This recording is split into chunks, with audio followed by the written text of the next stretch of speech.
welcome to Sensibly Cynical. My name is Sean, and with me, unfortunately, again, is Frank Jack. What's going on, Frank? What's up, guys? What's up? All right, today we actually have a special guest. She's a filmmaker, she's a producer, and she also hosts her own podcast. So we'd like to welcome Virginia Anzengruber to the show. How you doing, Virginia? I'm so good. Thanks for having me. I'm so excited to virtually be here. Yeah. For technology. Well, we appreciate you getting up so early in the morning to do this. Yeah, I was late like a jerk. I'm letting the internet know, guys, I was late. I'm real sorry, but I'm so happy to be here. I'm in California right now, and it's actually sunny and gorgeous. Is it nice where you guys are right now? It's actually cloudy and gloomy. Yeah, it's but there's a boat parade, so who cares? Yeah, it's cloudy and gloomy, yeah. Okay, well, I'm going to just make everyone jealous and let you know it's like a cool 65 degrees in LA right now, and birds are chirping like a Disney movie. It's gorgeous. Yeah, yeah. Okay, so I just want to, if you could just let everyone know, like your background. I know, we're from the same county, and I knew you, growing up and stuff. So if you could just let everyone know what happened, how'd you get to LA, and how'd your career prosper? How'd you fit in or find the avenue? Yeah. Well, I should let everyone know I don't live in LA anymore. No, but you did live in LA. Yeah, I did. I did for 5 years, and I started my career, I think, the way that a lot of people do, which is I went to college. I went to college right after high school, so I got my bachelor's degree at Florida State University, and I majored in media communication studies, and that was a second choice after I got soundly rejected from film school. And so I kind of had my little moment to feel bad for myself when I got the rejection letter, and then I, the next day, had gotten the acceptance letter to the School of Communications, and so I kind of just picked myself up and was like, all right, cool, this is a good way to do this as well, because right. That program was focused towards digital media, which in 2006 to 2010 is when I was in college, so this was around 2008 maybe that I was deciding on my major, 10 years ago now. So if you think about where digital media was a decade ago to now, I am so grateful that I was in a program that really leaned into basically digital filmmaking. So sure. Where the film school at Florida State was focused, and is still very much focused on, the long form, but also they film on 35 millimeter film. So for a lot of their projects, film as the practice of, and the medium is still very much a part of it. And not that that's not fantastic, and honestly, it's one of the best film programs in the country. It just, the media program that I went into was phenomenal. And so the education that I had and the experiences I was able to have outside of the classroom because of that really, I think, set me up for a good place, so that when I went to LA, and was able to crash on my brother's couch for 3 months, it was a nice, good start for that. And so that's the secret, is crashing on people's couches. It happens way more than you think. I guess you had to do what you had to do, So what did you do while you were sleeping on the couch? Were you when you were waiting for jobs, were you bartending, waitressing? So I actually, during the summertime in 2010, I was working at a B-Dubs in Tallahassee, and decided to come and basically visit my brother and be kind of get a lay of the land. So the plan was for a 2-week trip to kind of just check everything out. And during that time, I actually was able to, through a college friend of mine who was working on a show, he got me an interview to be a PA, basically a production assistant, on a reality show that he was working on, and I got that job, and that job was starting in 2 weeks. So then I had to fly home and pack all my shit up and then drive across the country to go get that job. And so that kind of was how that initial first job worked out. And then honestly, after that, I ended up working back at a Lush soap store. It's called Lush Cosmetics, because the job climate of filmmaking is that you're always looking for work, because once a job is done, you're kind of on to the next one. And right. I didn't quite have the groove down of my network or knowing people. Yeah, because so your opportunities were kind of you just had to take what you could get, right? Did you have much say in what you wanted to do, or did you just have to say yes? Were you a yes person? Yeah, I'll do that. Yeah, I'll do that. I mean, yes. Yes. I mean, at the early part of your career, and I think a lot of PAs listening to this will echo it. You know, you kind of just, you'll take any job because you want the experience and you want to get paid. You know, right. And at Los Angeles, New York, Chicago, these are very expensive places to live. And so if you are eager and, you know, excited, you'll kind of find the silver lining in anything. And so I've actually, unfortunately, worked on quite a few jobs that, looking back, you know, it's the TV that nobody's happy making. You know what I mean? There's no joy in it. There's no actual script in it. It's just like terrible reality shows. Yeah, well, there's no joy until you get paid, and then.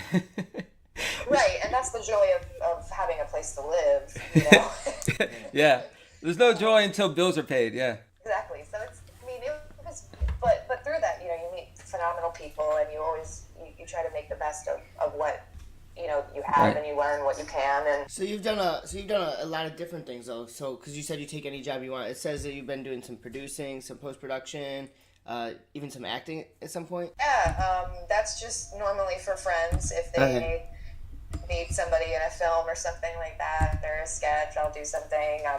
I feel like the podcast is more my avenue, which is less me having to truthfully convey being someone else and more just truthfully conveying who I am. You know what I mean? And I think you guys probably understand that as podcast hosts too. There's something freeing about, I don't know, just kind of an amplified version of yourself. I don't know. Sean makes me tone it down quite a bit. I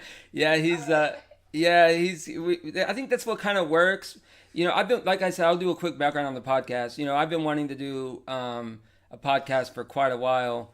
And I remember talking to you about it before you even started. Yeah, and you know, when I moved into Pensacola like a year ago already, you know, me and Frank started hanging out. We met through Meetup, you know, which is a application that, you know, facilitates meeting anybody, you know, from any sort of activity. It just gets a group of like-minded people together. And me and him started hanging out or whatever, and we were shooting the shit one at like a tea. We were drinking tea of all things, no lie. And I was just like, hard drink. Yeah. And I was just like, hey, Frank, you want to do a podcast? And he's like, because he hadn't known a podcast, so he didn't know, you know, how to really get that started. And I was like, don't worry, I know this website, you know, Podbean or whatever. And we got, you know, first we started we're still kind of young. This is like what we started in November. Yeah, something like that. So we're still kind of getting the hang of everything, but I think, you know, I understand to bring it back to what you said, I kind of understand, you know, where you're coming from. You know, we'll take what we can get when it comes to guests or, you know, trying things out. We're still trying to get, you know, a niche audience. I think that's what we're trying to do, you know.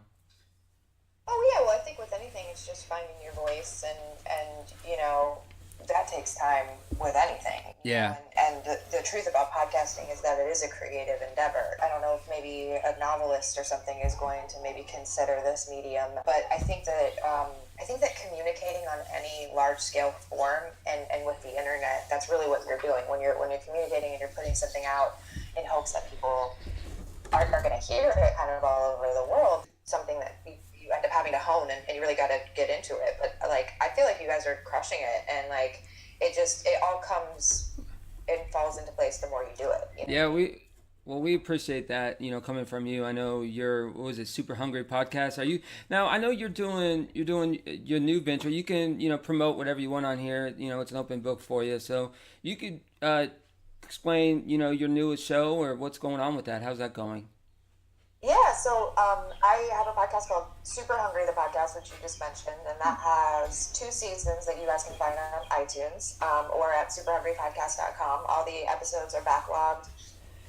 There are 26 episodes. I did 2 13-episode seasons, and that was really my first baby. That was my first venture into podcasting, and it really started with me coming home while we were living in Los Angeles. We were living with my brother, my husband and I were. We had just moved back to LA, and my brother had a walk-in recording studio in his closet. He had turned his kind of walk-in closet into like a soundproofed little recording booth. And that's awesome.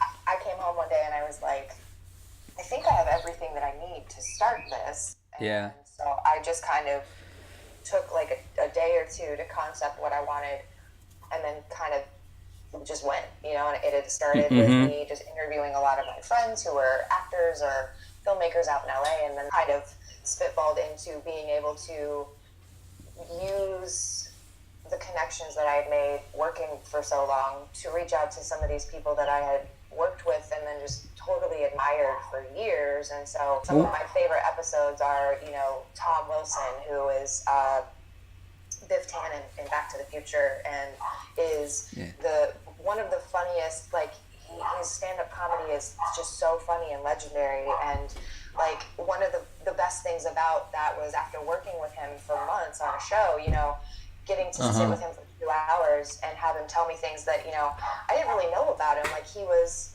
Richard Pryor's bouncer and doorman when he worked at the Comedy Store in LA.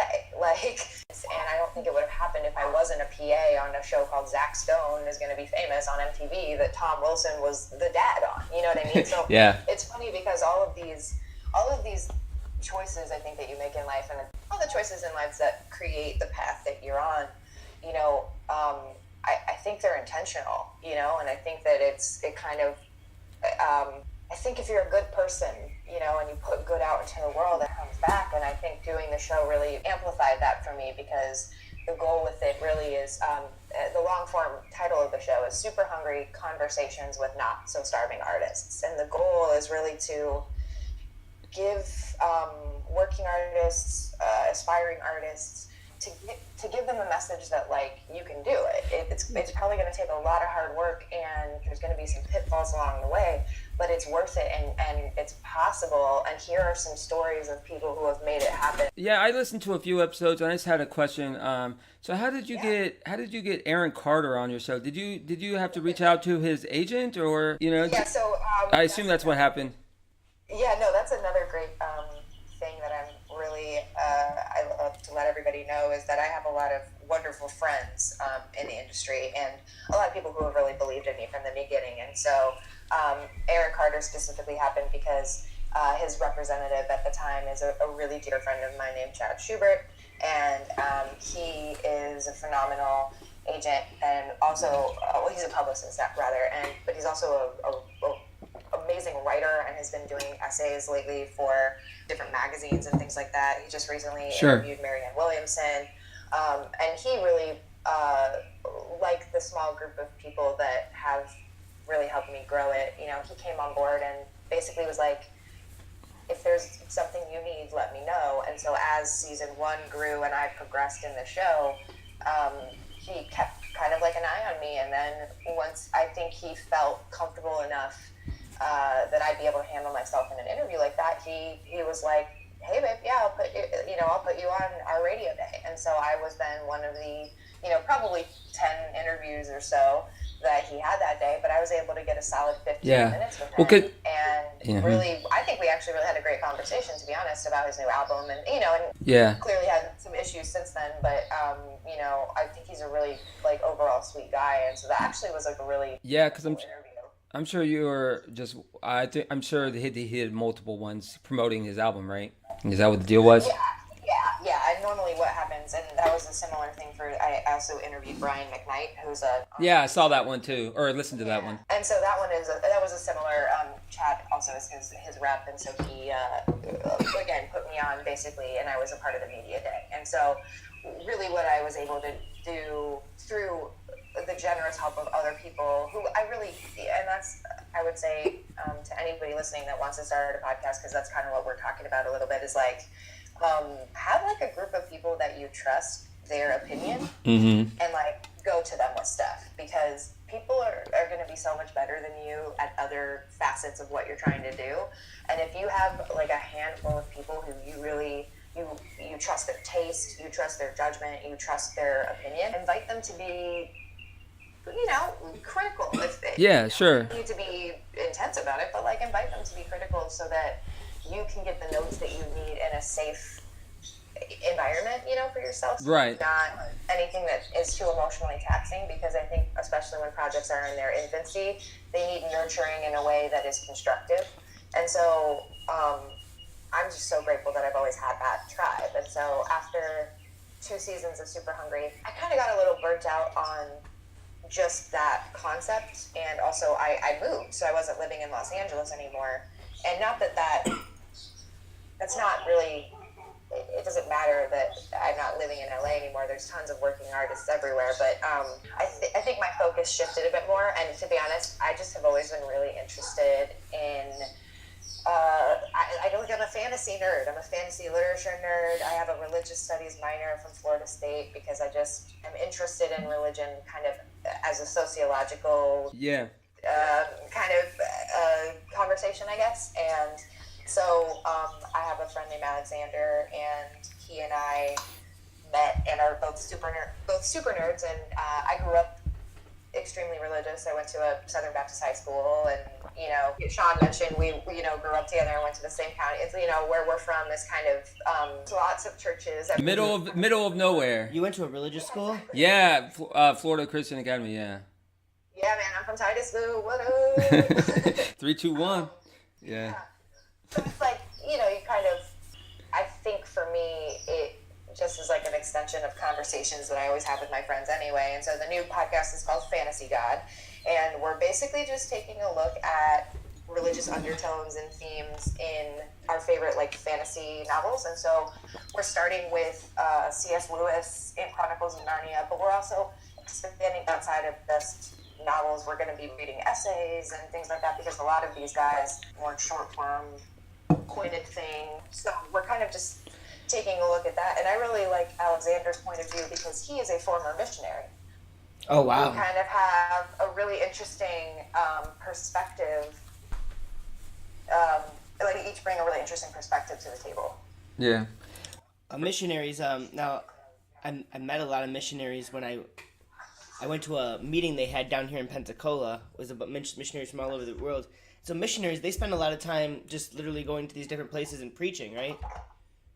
Yeah, and he was in Hawaii for a long time with his wife, and then I think they traveled internationally as well. I can't remember exactly, but that's kind of also the fun part of the podcast is Alexander and I are newer friends, and so while we're kind of talking about these academic and sort of heavier religious themes, we're also really getting to know each other more as people. And so I'm enjoying just finding out more about his story and his life and what it's like to be a missionary and kind of all these things, because while I have a similar experience, I definitely was never a missionary. So you kind of the travel that he's done, the life that he's lived, the way that he's seen other cultures up close and stuff, I think is super interesting. And we're both just giant nerds, so it's us just straight up talking about Tolkien and Lord of the Rings and So it's probably very interesting to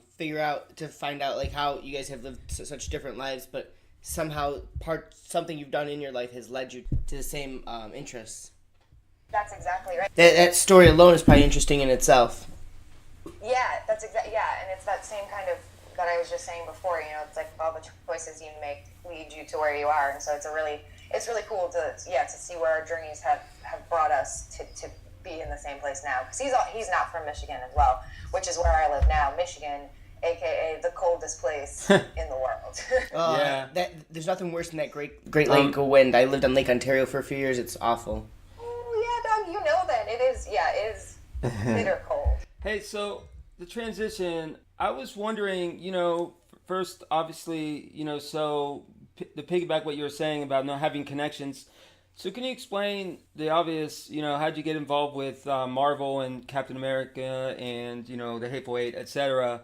as a daily? I don't know what that is. So can you explain how that process all unfolded, and was that all in a row? Yeah, so I was the dailies post-production coordinator for a few films.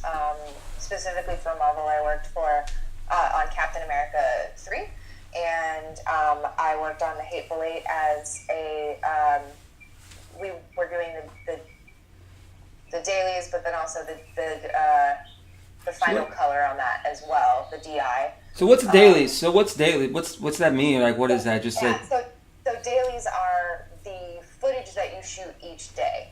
So they're also called rushes occasionally, and but really dailies is the more popular and Slang kind of term? Yeah. Yeah, and so basically, whatever you shoot each day, that gets sent. And so for us and Marvel, in particular, they were shooting in Atlanta. We were out in LA. I was working for a company in Los Angeles. And so we would get the footage sent to us digitally, and then we would work on the color correction. So that was specifically what that is for dailies. I was working for a color correction facility, and the DI is what's known as a digital intermediate, and that is a final color pass, basically.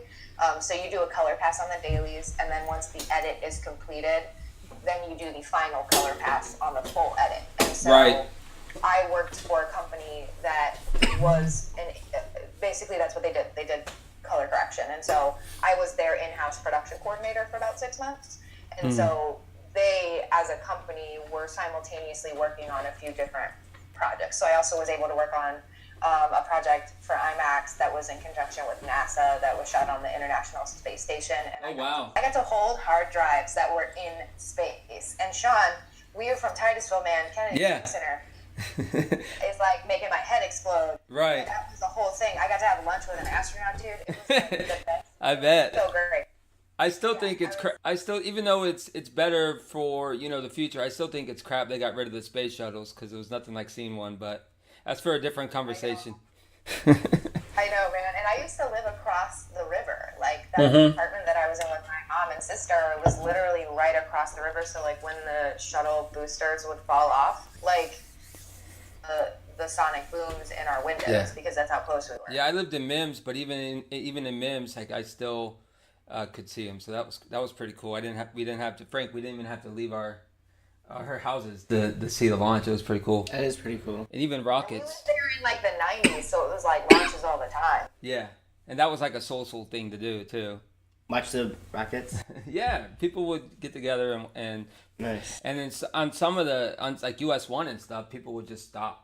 Like they would literally just get out of their cars. On the side of the road. Yeah. It was actually really cool growing up there. Like I still really enjoy whenever I go back to visit my parents and stuff. Yeah. Okay, so Frank, do you have any questions? So when you do the post-production, so when you do you just do a part of it. You don't do like a whole edit. You just do parts of the edit. Yes, and I also, I wasn't doing any of the color correcting myself. As a production coordinator, a lot of what you're doing is facilitating stuff. So I was basically the person helping to get things from point A to point B and kind of just facilitating the actual facility as well. And so we have colorists, and so what they do, well, they work on the full film because they'll do each part of the film. All they're doing is the color correction. They're not in charge of really anything else. Right. Now I gotta ask you. So you were a production assistant on my big redneck wedding. How hard was that? How hard is something like that? That must have been a crazy endeavor, huh? Keeping people like that in line. So I actually was not a field production assistant. I was a green screen production assistant. So you know how Tom Arnold kind of comments on everything, and he's like on the side and he'll pop up from the bottom or something, and he will comment on the actual footage that's on the screen. Yeah. I was the production assistant for the week or so every season where they would need to come in and shoot his green screen reaction. Okay. So yeah, it was a company based in Florida though, and so I was working on the LA portions of that because they would shoot it, Florida, Georgia. Yeah, because that was areas. Because when did you do that? That was a while. That was like 2011 or something like that. That was like 2011, 2012, I think. Probably 2011. Yeah. Yep. That was that time. And I moved out here in 2010, so that was actually one of my earlier jobs, and that was. I think, but I also think it was like another person had like posted that somebody needed a job, or something like that, which is kind of how a lot of those happen. Sure, they need someone right away. Yeah. Yeah, exactly. And there was somebody that I knew in common with like one of the producers on the show or something like that, and so that's how that one happened. And then kind of from that's really when that took off a little bit more, and I was able to kind of slowly start building those connections to do some other shows. Actually, for really the shows that I'm talking about that I didn't enjoy were ones that were like pilots that never actually did anything because you didn't get past casting. But I actually really did enjoy some of these, and I got to work on a show called Mobbed that was a few years ago, and it was with Howie Mandel. And it was just such a large-scale production that it was so fun, and we were doing these things where they would, like, shoot flash mobs, basically, surprising people. It was like it was like when flash mobs were, like, a big craze. And so it was so cool to kind of see it from such a large scale, because we're orchestrating, 200-300 people sometimes on top of the crew and all of that. And so that was a really fun one, and just sort of a very interesting one. But then, that kind of spitballed, and then I started doing more scripted stuff and worked for MTV for about 2 shows. Yeah, and so that's my big first job that was the longest was that show I mentioned called Zach Stone Is Gonna Be Famous, and I worked on that for about 10 months, which is forever in I bet in film project. That's a long time. Yeah.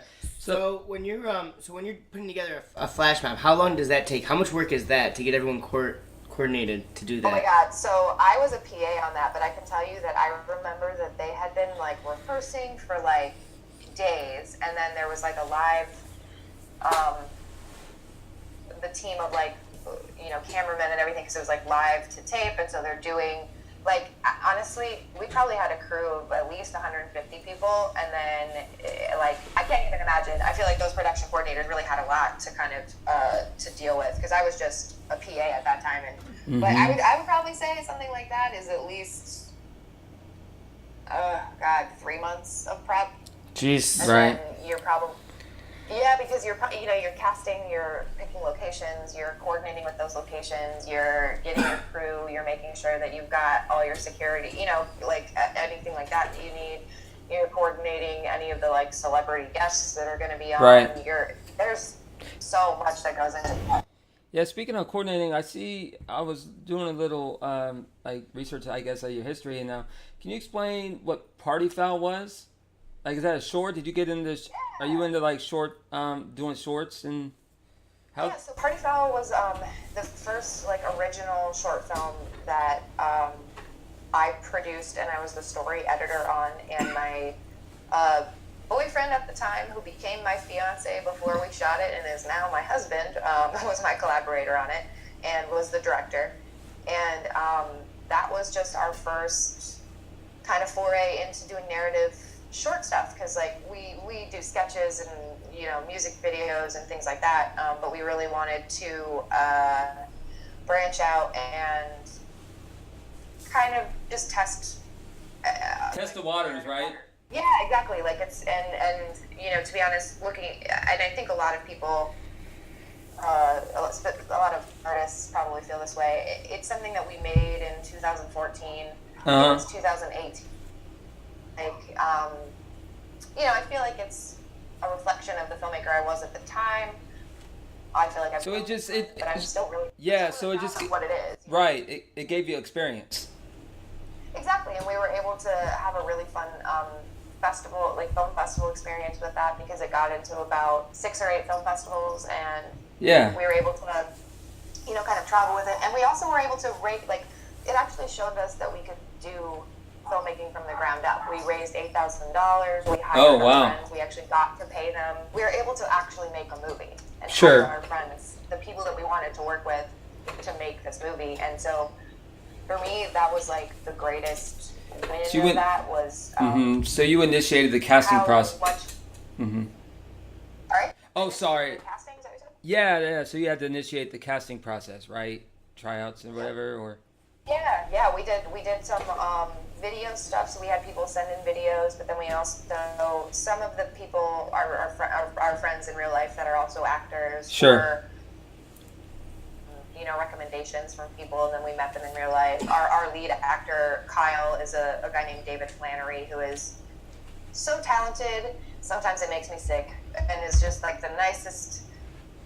And he came and read in our apartment, and I just kind of immediately had this feeling that that he was Kyle. He was this guy that, because I could really empathize with him as a human. Mm-hmm. And that was the story we were telling was a bit complicated, and so it really felt good to be able to connect with him emotionally right away. And he's in Atlanta now, killing the game. He was just in the new Tupac movie. Oh yeah. He's crushing it right now. That's cool. So did you have a good nightlife back then? Did you go out a lot and party? No.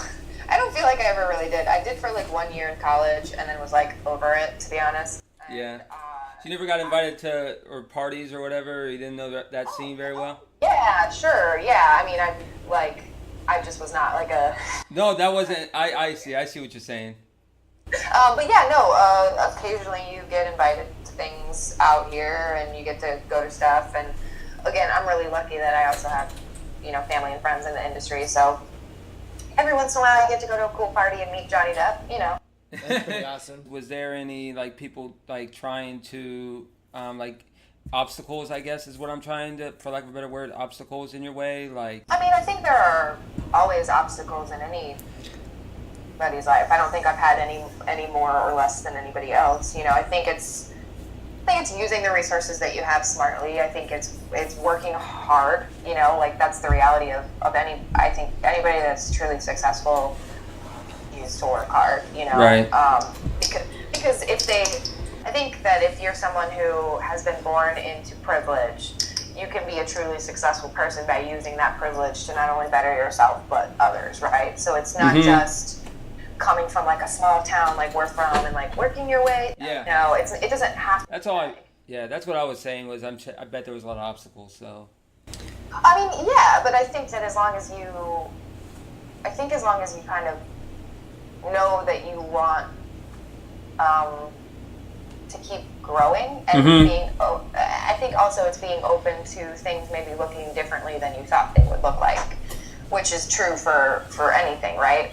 It's like it's probably not exactly going to be the way you imagined it in your head, but that doesn't mean that it's not going to be beautiful, And so I think it's a lot of that, but also helping other people when they're in a position to, like you were at a point, need help, and that hand up, you're up one more ring on the ladder, you pull them up, Yeah, it's that cycle of creating your tribe, if you will, and then your collaborators and the people that are your family, and I think as long as you have a drive and I think a belief in yourself, like, man, that goes so far, especially in an industry like this where you hear no more than anything, Absolutely. It's the law of averages. The more you ask, the more yeses you get, right?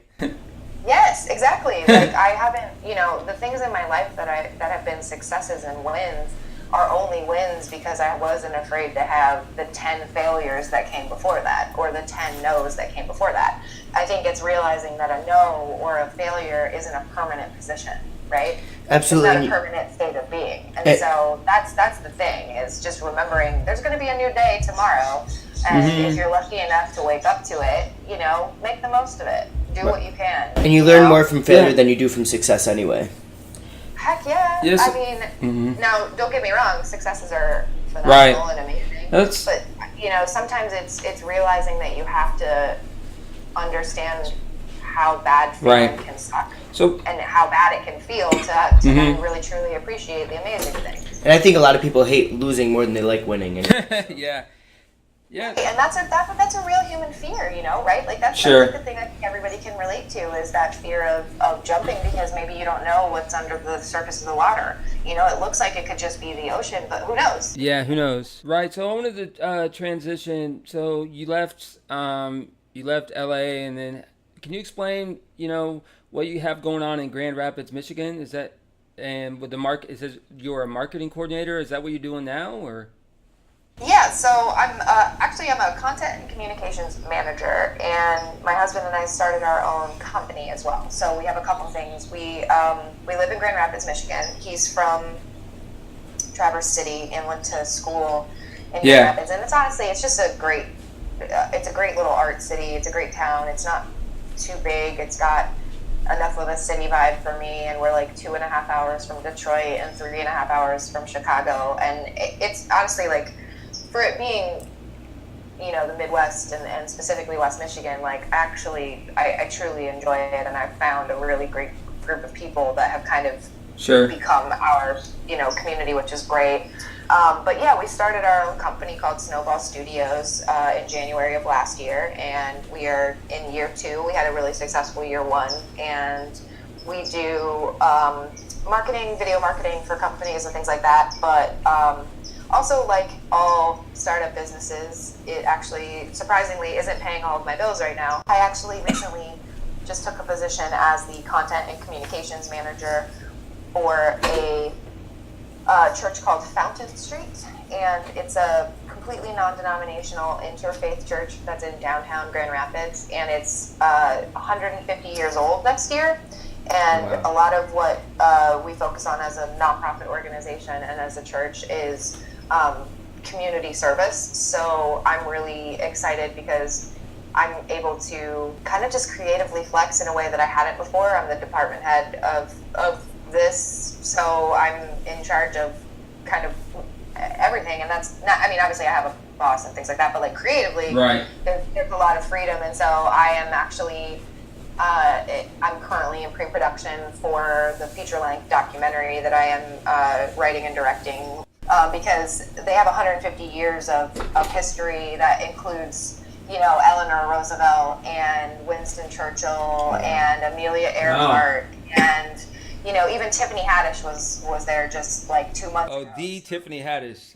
Yeah, she was hilarious, and I got to see her perform in a 149-year-old church. You know, it was just so funny. It was so funny. And she was so funny. She's like, "It's okay, I'm all prayed up." Like, it was really funny. But yeah, so I'm really excited. So I'm in pre-production for that documentary, and then actually we are starting a podcast for Fountain Street Church as well. And that's really going to be a mix of kind of a few different things, but really focusing a lot on our archives. We have a pretty substantial archival, really, and I've personally held 3 letters that Eleanor Roosevelt hand signed. Oh, that's awesome! Wow, to that church. Yeah, I was crying on that day. I bet it's huge. Yeah, so it's really I'm really honored to be working for an organization that you know, does as much in the community as Fountain Street does. You know, they've been a really progressive church for a long time, which has really rubbed a lot of people the wrong way, but it just gives me so much pride because, you know, we've had a choice fund for, you know, I think over 20 years now, and it's provided over 5,000 women safe access to abortions in a judgment-free zone. You know, we are going to be celebrating, you know, this is Pride Month. We're huge supporters of the LGBTQIA and trans community. You know, we are so supportive of that. We send buses to DC full of women for the Women's March. You know, we send buses of teens. That's awesome. For our lives. You know, yeah, it's pretty incredible. And the thing that really strikes me about them is that I want to say a few years ago now, they started a program where every dollar that comes into the organization, into the plate, basically, like if you put a $20 bill into the church offering, but you didn't designate that it goes to church administrative costs, every unmarked dollar goes into a social action grant program that then is dispersed back to the community, and we give about $80,000 to the community every year and regionally. And so last year alone, you know, they gave out grants to a feature film that's written and directed by a Black woman, and it talks about her experiences growing up in West Michigan. We funded a LGBT resource center in Lansing, which is an hour away from Grand Rapids. You know, so it's a really it's a shift for me, to be honest, to be away from just the solely like you know, commercial side of filmmaking. But I found such a joy in it, to be honest. I have such a joy that I hadn't really expected to find. And so, to echo what I was saying before, it's, you know, sometimes things look differently than you expect them to, but being open to possibilities has really allowed me to kind of find this job that I've totally fallen in love with, and I feel like I'm truly using my talents. So it's weird to find a church that old, because most churches are extremely conservative. It's very, very surprising to find an old church like that being so progressive and helping people and having an open mind to things.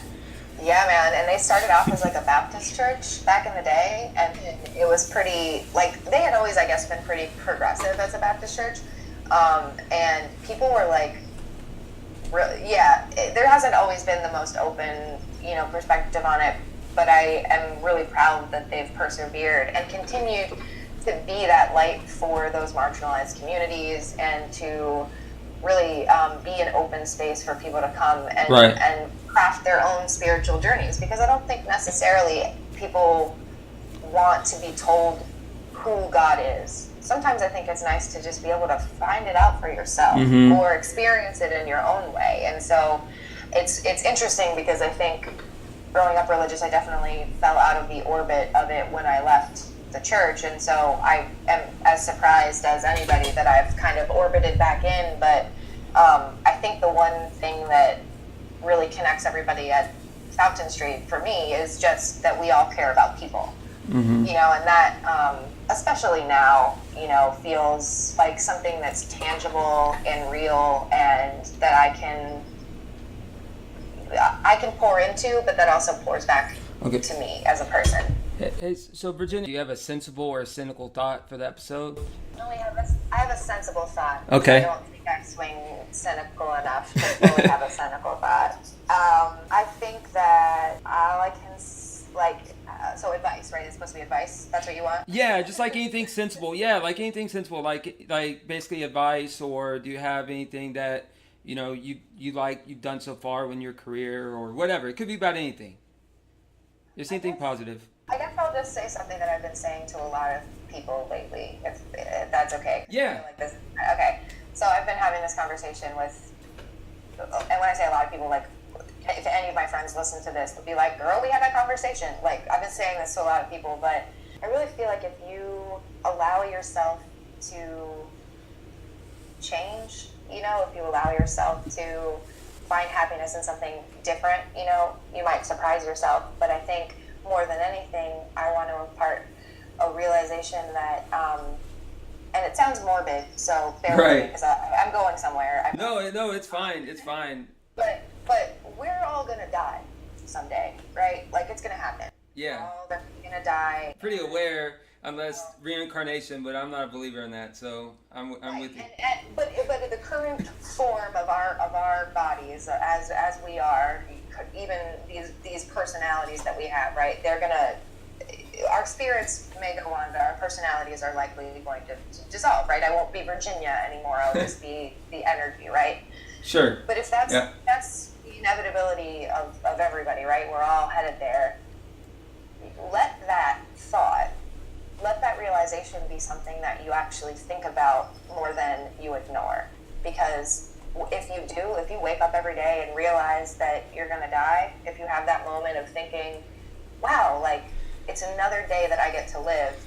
I'm still here. For me, that perspective just has made me want to live all the more fully, all the more truthfully, all the more lovingly, to be honest. Yeah. To my people in my life and to others. It has really, like, that awareness, while it sounds morbid and sounds like something that Morticia Adams would say, it's really just this awareness of, like, it's all finite.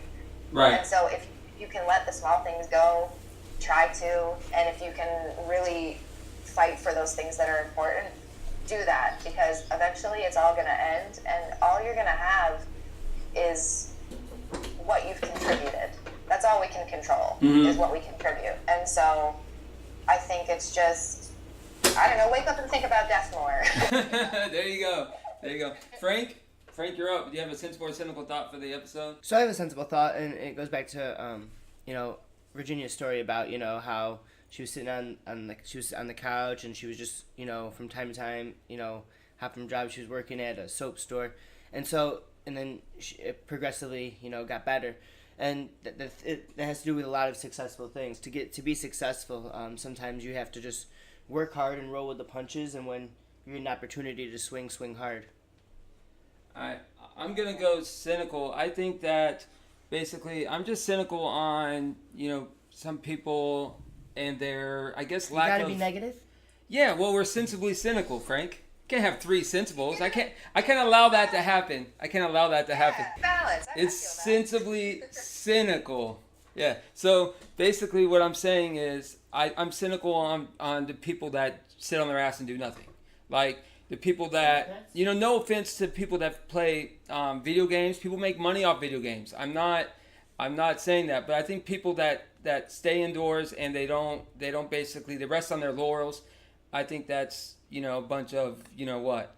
I think people need to explore more, and in society, I think that happens way too much, you know, with social media and everything. People just rest on their ability to, you know, type or whatever, or they use, you know what I'm saying? Like, I think that people don't need to explore more. That happens a lot where people just expect things to come to them. You know, so that's my cynical thought. So, anything else you want to talk about, Virginia? Anything you want to promote or anything you have coming up? I just wanted to say thank you guys for having me on, and I guess check out Super Hungry Podcast on Facebook and iTunes and superhungrypodcast.com, and then my new show is called Fantasy God Podcast. You can find us on Facebook and SoundCloud. All right, thank you. One more time, what was that documentary called? Oh, the one that I'm working on? Yes. Oh, it's untitled Thousand Street Church documentary, but it will definitely be online. It will be happening in 2020 because it's actually going to span through our 150th celebration of 2019. But okay. I will be. I'm working on a lot of stuff. Check out fountainstreet.org. Yeah, I'll put a link up for everybody to, you know, to check it out. Awesome. Yeah, I'll do that. Thanks for coming on, you know, and we really appreciate your time this morning. Oh, thank you guys so much for having me again, and I'm letting the internet know because I don't want to get off the hook. Sorry I was late, guys. I really appreciate you being so cool about it. No, it's fine. All right, take care. Thanks. Have a good one. Yep, bye. Bye. Thanks for listening to this episode of Sensibly Cynical. If you could subscribe, rate, and review us on iTunes, it would be highly appreciated.